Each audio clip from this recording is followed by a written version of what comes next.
বরবাদ করে দিব, এর ক্ষতি করে দিব।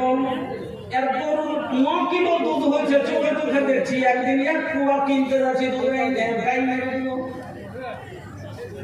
নবীজি বলছেন, শোনো, একলাই তো দূরের কথা, সারা খানদান মিলে যাক, সারা পৃথিবীর মানুষ মিলে যদি চায় যে আর গাই মেরে দিব, আর আমি আল্লাহ যদি চাই মারবো না, মারতে পারবে না। যদি তার ভাগ্যে লিখে থাকে তাহলে মরবে। তাহলে এটাই হলো জনলি খালবা কিসমত মা উহে